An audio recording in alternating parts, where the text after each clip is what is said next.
Carta de Paulo à igreja em Éfeso. E o que é que o pastor Gerson conversou semana passada? O tema, uma vida renovada. Uma vida renovada. E ele pregou ali do capítulo 4 até o verso 24 praticamente. E ele colocou ali, explicou para a gente como que o Paulo estava tratando com a igreja de Éfeso a necessidade de uma renovação na sua vida. Você lembra disso? Não, né? Mas eu estou lembrando você. Ó. Então, o pastor Gerson pregou isso. Paulo tratando com a igreja de Éfeso, e lembra, igreja de Éfeso, uma igreja muito cosmopolita, sabe o que significa esse termo?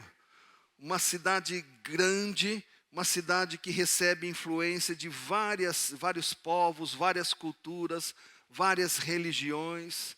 Então, em cada cantinho da cidade tinha ali o seu grupo, pessoal que veio de tal lugar, pessoal que veio de outro tal lugar. Mais ou menos o que acontece hoje no Brasil, nas grandes cidades. Grandes cidades, não só no Brasil, mas no mundo, né?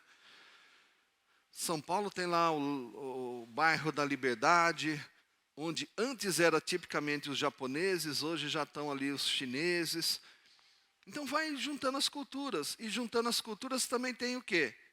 A religião dessas culturas, desses povos. E cada um vai fazendo o quê? Influenciando a vida do outro. Olha, por exemplo, aqui o Vinícius. Olha lá para o Vinícius. O Vinícius, ele está usando... Olha para ele. Vinícius, dá uma... Olha lá.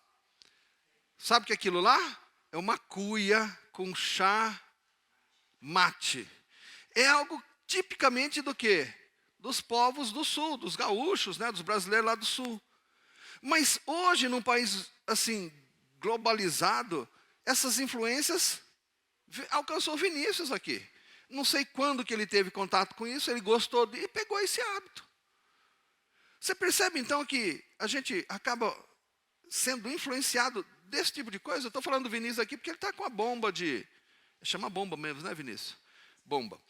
A bomba do chimarrão do gaúcho aí. Mas, quantas coisas. Hoje é dia do quê? Qual é a comida típica do domingo do brasileiro? Macarronada. Pelo menos a maioria aí, né? Macarronada. Isso vem da onde? Dos italianos. Então, você percebe como a gente sofre influências, mesmo sem perceber? A gente sofre e isso é natural. Agora, qual é o grande problema? Quando essas influências, elas começam a quê? A afetar a nossa religiosidade. Aquilo em que nós acreditamos. Você acredita que quem é o seu Salvador? Começa com G e termina com Zus. Quem que é? Jesus, muito bem. Esse é o nosso Salvador. Mas de repente você começa a ser afetado por outras religiões, por outros grupos. E aí eu creio em Jesus, mas para eu ser salvo eu tenho que fazer tal coisa.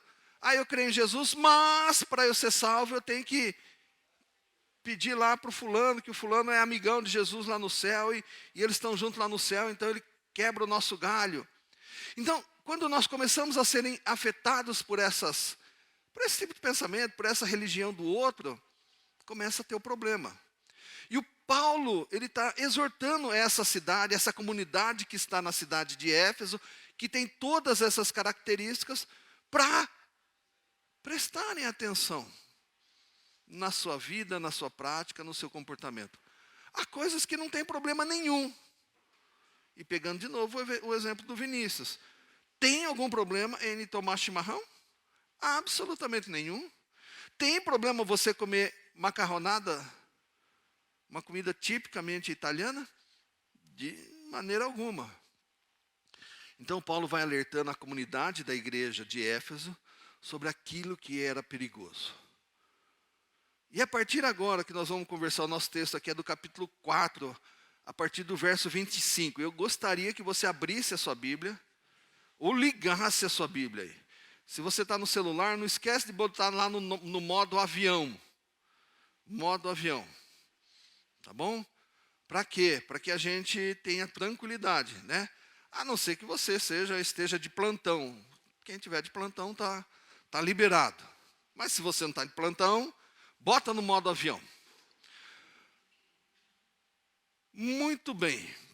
Efésios 4, a partir do verso 25. Deixa aberto aí. E o que a gente começa a perceber, então, nesse texto aí? Ele é um texto grande. Embora ele seja grande, o assunto que a gente vai tratar, ele basicamente é o mesmo. Capítulo 4, verso 25, até o capítulo 5, verso 7. Não se esqueça que essa divisão, quem fez fomos nós. Bem depois que o Paulo escreveu, né? O Paulo, quando escreveu a carta lá para a igreja de Éfeso, ele não colocou capítulo 4, verso, ele não fez isso. Ele simplesmente escreveu. Simplesmente escreveu. Nós, e quando eu digo nós, a igreja, um bom tempo depois fizemos essa divisão para ficar mais fácil da gente achar, certo?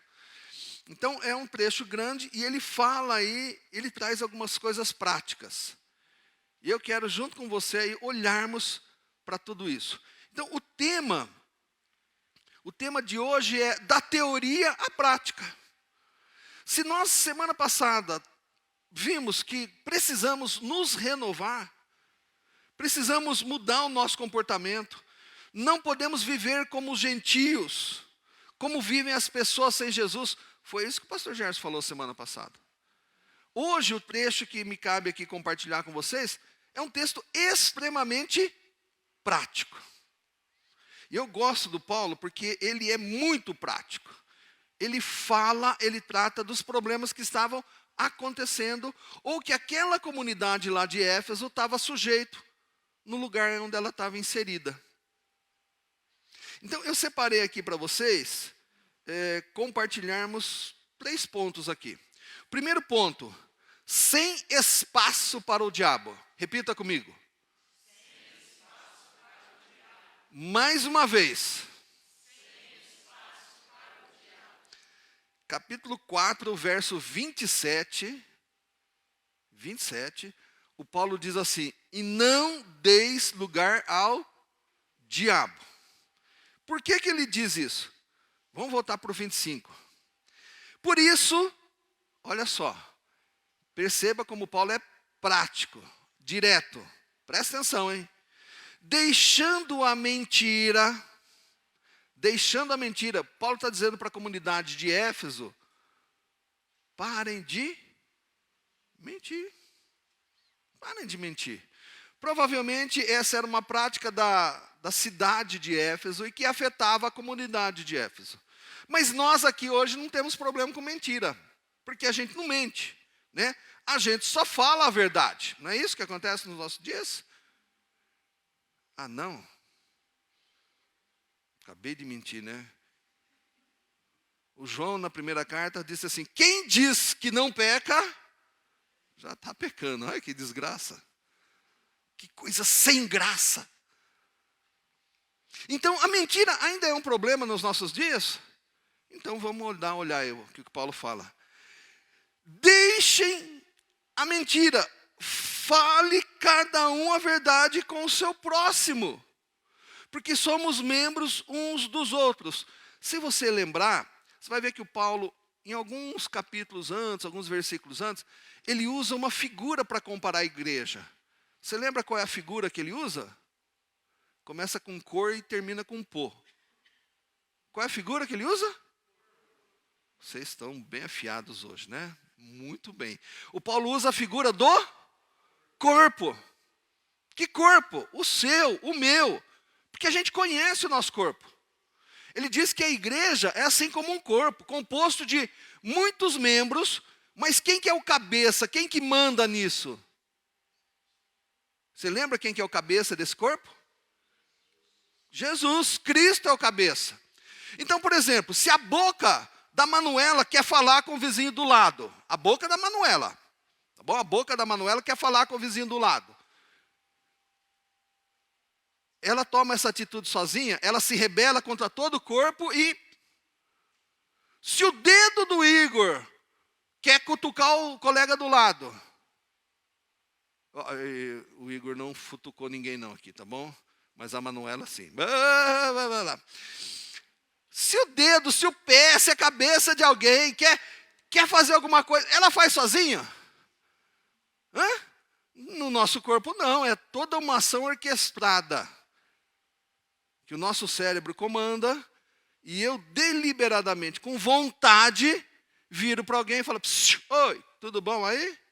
Para isso acontecer, uma ideia surgiu no cérebro e algo tão rápido que o corpo, a boca, o meu braço, a mão, os dedos, fazem, executam. Então Paulo usa essa figura. O corpo, ele é semelhante, aliás, a igreja é semelhante ao corpo, onde o cabeça é Cristo. E cada pessoa, um membro. E cada membro, uma coisa muito bacana, é totalmente diferente do outro. Olha para a tua mão. Olha para as duas aí. Seus dedos, pega só o seu dedo de indicador. Sabe qual é o indicador? Não, esse aqui, ó. Olha para os seus dois dedos indicadores. Eles são iguais? Não, um é mais feio que o outro aqui na minha mão, no caso. Não são iguais. Graças a Deus, você, olha para mim, presta atenção. Você é único. E aquilo que você pode fazer, ninguém mais vai fazer. Porque você faz do seu jeito, com as suas características, com a sua graça, com o seu amor, com a sua dedicação. Você é fundamental na vida da igreja. Você é fundamental na vida da igreja. Mas para que a igreja funcione como um corpo, você tem que funcionar e quem está do seu lado também tem que funcionar. Então o Paulo está tratando disso, ó. Vocês são membros uns dos outros. Parem de mentir uns aos outros. Olha que interessante. Paulo está falando lá para a comunidade de Corinto. Será que isso afeta a gente hoje?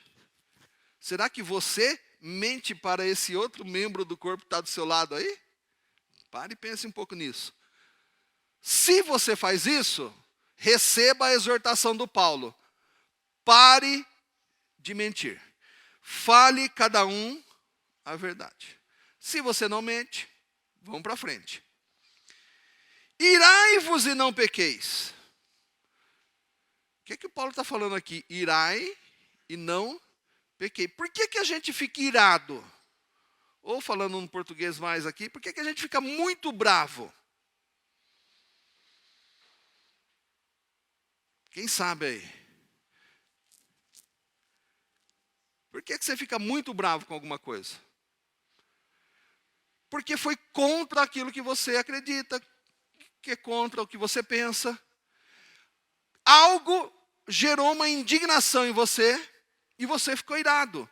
Vou falar aqui de alguém que ficou irado e não pecou. Você conhece alguém assim? Jesus. Quando ele chegou lá no anel do templo, eu digo anel porque o templo lá em Jerusalém era composto por anéis, né? O primeiro anel ali, onde só o sumo sacerdote estava, depois os outros sacerdotes, depois os homens judeus, depois as mulheres e crianças judias, e por último o anel dos gentios, dos estrangeiros, né, que queriam adorar a Deus, eles iam nessa parte do templo. E o que acontecia nessa parte do templo? O povo instalou o comércio. Era um comércio necessário? Era um comércio que precisava, mas não podia ser naquele lugar. Não podia ser daquele jeito. E quando Jesus viu isso, aquilo gerou o quê? Indignação nele. Por quê? E ele cita o Velho Testamento. A minha casa será chamada casa de oração. E vocês a transformaram num covil de ladrões. E nisso ele já dá uma dura também nos comerciantes judeus lá que estavam fazendo tudo errado. E ele desce o rei nos caras. Jesus estava irado? Estava bravo. Era justificável? Era correta essa indignação dele? Então Paulo está dizendo, ó, a gente tem que ficar irado com as situações que acontecem ao nosso redor, indignados inclusive, mas nós não podemos pecar. Eu não me conformo com quem faz tal coisa assim, assim, assado. Mas eu tenho que fazer o que nessa minha indignação? tratar com a pessoa, conversar com ele. Resolver, se for possível. Tudo bem? Podemos continuar? E aí o Paulo coloca aqui, não dê lugar para o diabo. Ou seja, não permita, não abra espaço que o diabo use você. Que você caia aí na conversa dele. E aí, continua Paulo sendo bem prático. Aquele que furtava, não furte, mas trabalhe com as próprias mãos, fazendo o que é bom, para que tenha com o que acudir ao necessitado. Eu vou pular o 29, porque se der tempo eu gostaria de falar só sobre ele, tá bom? Vamos para o 30. Não entristeçais o Espírito de Deus, no qual foste selado para o dia da redenção. Longe de vós toda amargura e cólera e ira e gritaria e blasfêmia, e bem assim toda malícia. Antes sede uns para com os outros benignos, compassivos, perdoando-vos uns aos outros, como também Deus em Cristo os perdoou. Sede, pois, imitadores de Deus, como filhos amados, e andai em amor, como também Cristo nos amou e se entregou a si mesmo por nós, como oferta e sacrifício a Deus em aroma suave. Olha quanta coisa prática. Quando eu leio esse texto, eu não tenho dúvida do que eu devo fazer e do que eu não devo fazer. Você percebe isso, meu irmão? Você entende isso, minha irmã?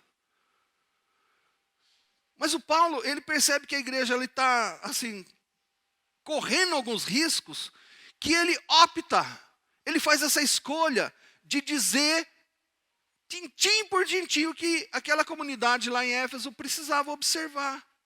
Então, provavelmente tinha gente mentirosa, provavelmente tinha gente que roubava, provavelmente tinha gente que irava, que brigava, que não era bondoso, gente explosiva, gente que não perdoava,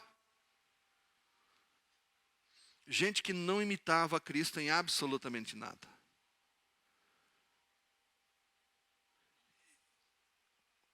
Eu vou fazer a pergunta, eu sei que vou ficar um pouco triste com a resposta, ou com a ausência de resposta. Mas você lembra qual é a grande pergunta teológica que eu sempre digo para a igreja? Eu leio todo um texto bíblico, está escrito aqui, está registrado. Qual é a pergunta teológica que eu tenho que fazer para o texto? O Marcelo lembrou. Você ouviu o que o Marcelo falou, Douglas? Fala mais alto, Marcelo, para o Douglas ouvir. E daí? Eu li, está escrito aqui. Eu não tenho dúvida. O que eu faço com esse texto? E daí? E daí? O que eu faço? Além de dar esse lado prático, o Paulo continua. E ele vai falar, vai entrar num tema que de repente caberia só um domingo conversar sobre isso.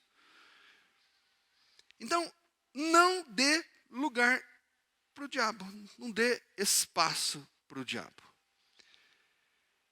E hoje nós estamos dando muito espaço para o diabo. Eu vou juntar aqui, Tiago, eu estou falando para o Tiago porque o Tiago está na internet, né? Eu vou juntar com o último ponto aqui para dar tempo aqui da gente conversar. Não se engane. Lá no verso 6. Portanto, ninguém vos engane com palavras vãs, porque por essas coisas vem a ira de Deus sobre os filhos dos homens. O Paulo fala tudo, ele trata tudo. E o que é que ele espera das pessoas? Que não caem no engano. Sabe o que está acontecendo hoje nos nossos dias? Isso eu tenho observado em muitos momentos. Eu vou contar uma história aqui para você. De repente uma pessoa começa com uma prática pecaminosa. Não vou falar nem pessoa, nem a prática, tá bom? Mas ela está fazendo algo que é errado, que é pecado. E o que ela faz? Fala para sua amiga. Amiga, eu fiz isso assim assado. Qual é a resposta da amiga? Puxa, que bacana. Eu pensava que era pecado, mas como você está fazendo, não é pecado. Olha que interessante. Isso é fato. Isso que eu falei para vocês aconteceu, tá bom? Eu tratei isso. Essa situação. Um pecou, o outro foi comunicado do pecado, foi compartilhado. E qual foi a resposta dele?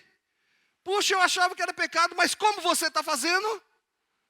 Não é pecado, então. Então não é pecado. Olha que interessante. O padrão não é mais a Bíblia. O modelo não é mais Deus. É o que o outro faz ou o que o outro deixa de fazer.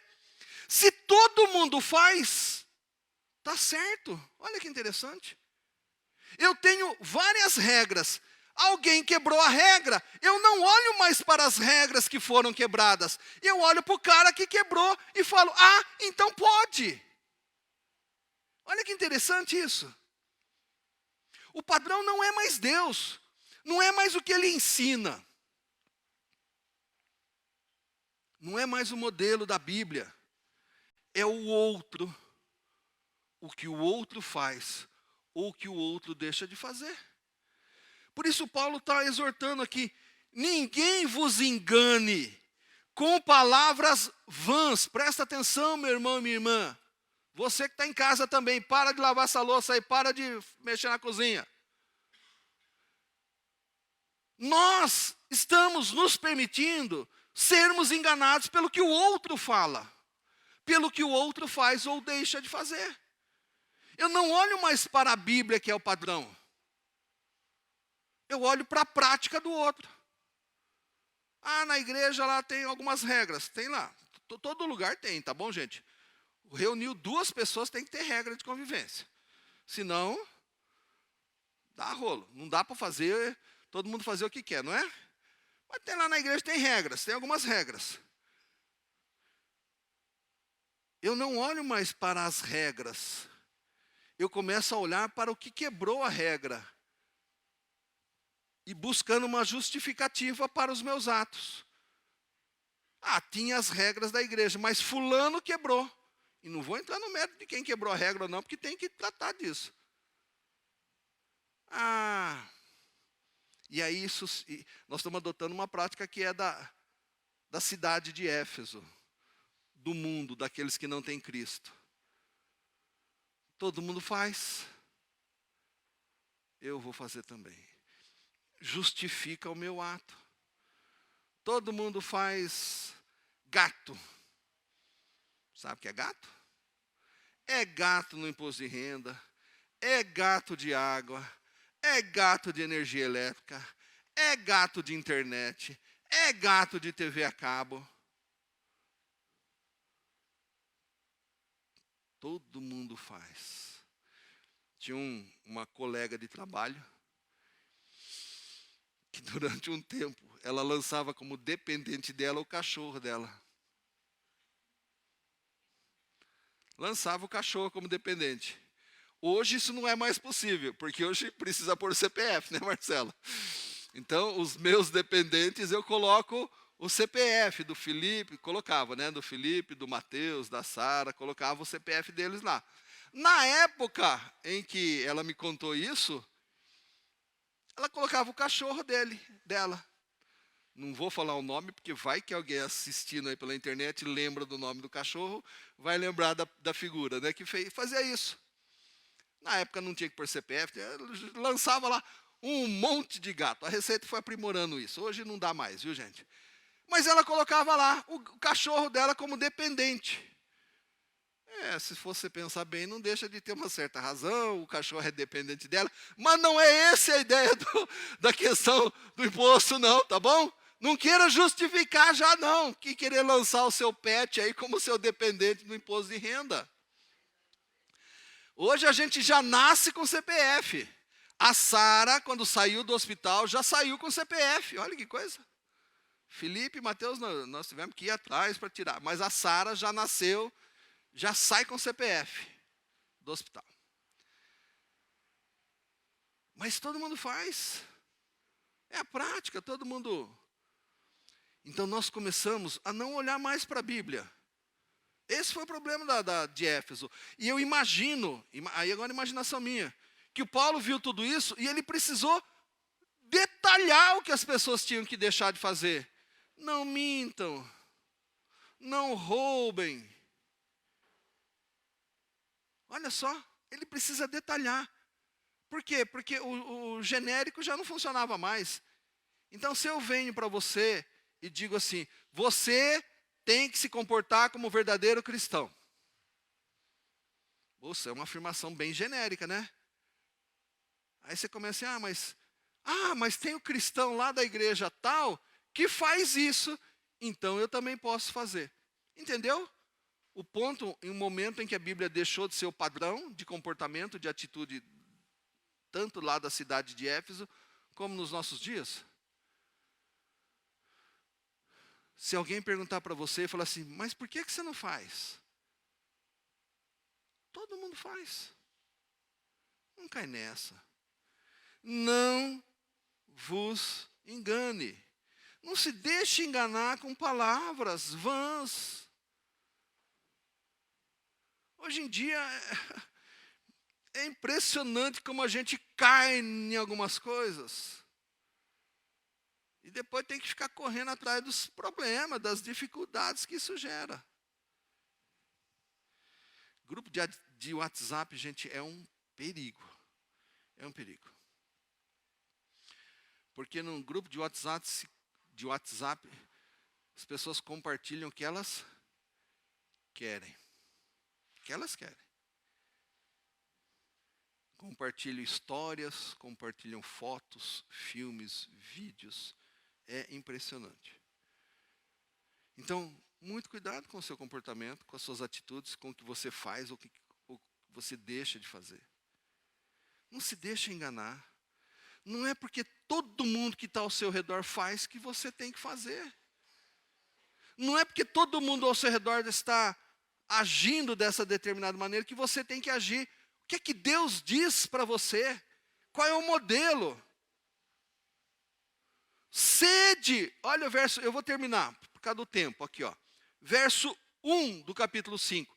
Leia aí, olha aí, para a sua Bíblia. Sede, pois, imitadores de Deus, como filhos amados, e andai em amor, como também Cristo nos amou e se entregou a si mesmo por nós, como oferta e sacrifício a Deus, em aroma suave. Sede imitadores de Deus. Todo mundo faz, não interessa, o que é que Deus quer que você faça? Se você fizer essa pergunta para aquelas coisas que geram dúvida na sua cabeça, você vai se livrar de muito problema, meu irmão, minha irmã. Muito problema. Muito problema. Um pastor colega do nosso presbitério, conversamos há 2 semanas, e ele trocando ideias sobre um problema que aconteceu na igreja dele. Nudes. Sabe o que é nudes? Não sabe o que é nudes, Dona Ivone? Não, Dona Ivone não sabe o que é nudes. Nudes. Nudes é o seguinte, Dona Ivone. Alguém pega o seu celular e fica como veio ao mundo. Nudes.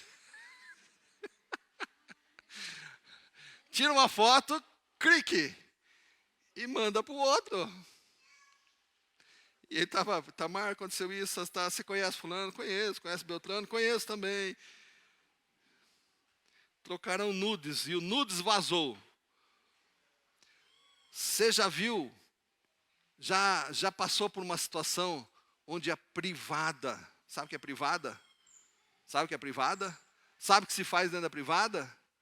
Já aconteceu com você dela transbordar?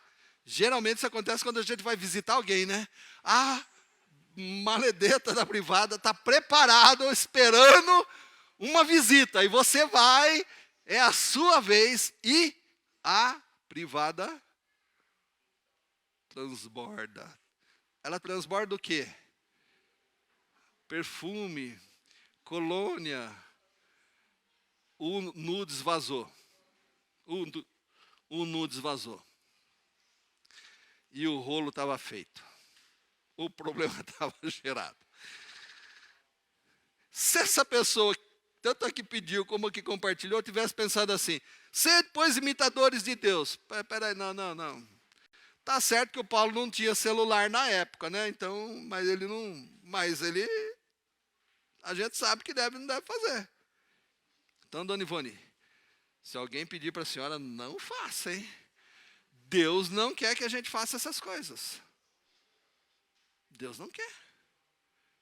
E quando a gente não faz, ou faz o que Deus não manda, mas como nessa igreja eu sei que não acontece, foi depois da Anhanguera, lá pro bar, que bom que só estamos nós do lado de cada Anhanguera, né? Ainda não é, Marcelo, ainda estamos, não? 2 igrejas para cada Anhanguera? O Florense.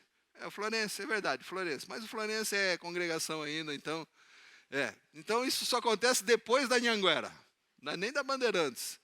Não, é da Bandeirantes. É depois da Bandeirantes. Deixa eu usar meu marco regulador aqui. Então, irmãos, está aí o que nós temos que fazer e o que deixar de fazer. Esse é o desafio das nossas vidas. Há alguma dúvida? Essa é a pergunta que a gente tem que fazer. E daí?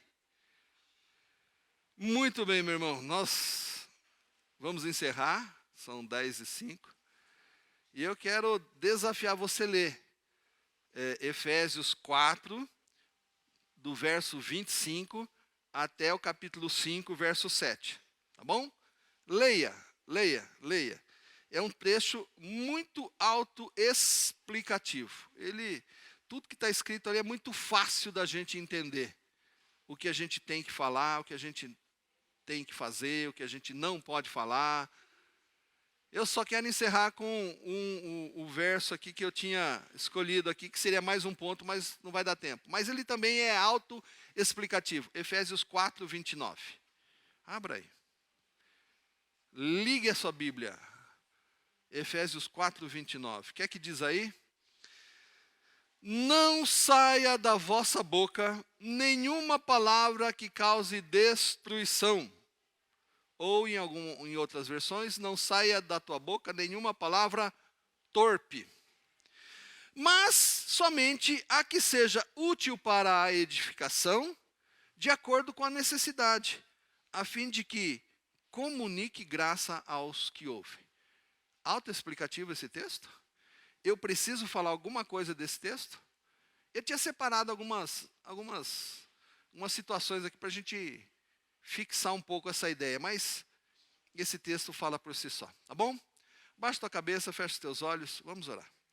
Deus bendito, nós te agradecemos por esse tempo, te agradecemos porque no nosso país a tua palavra pode ser pregada, compartilhada, e nós não sofremos nenhum tipo de perseguição em razão disso, por enquanto, né?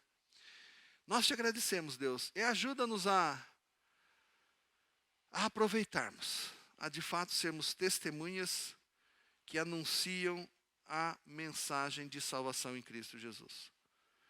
Continua conosco em cada uma das salas da escola dominical, dos adultos, jovens, adolescentes, pré-adolescentes e das crianças, ó Pai. Que em cada sala a tua palavra seja ministrada, a tua palavra, Deus, a Bíblia Sagrada, e possamos aprender esses valores, possamos aprender e colocar em prática. Repreende toda e quaisquer ações do inimigo contra as nossas vidas. Nós oramos no nome de Jesus. Amém.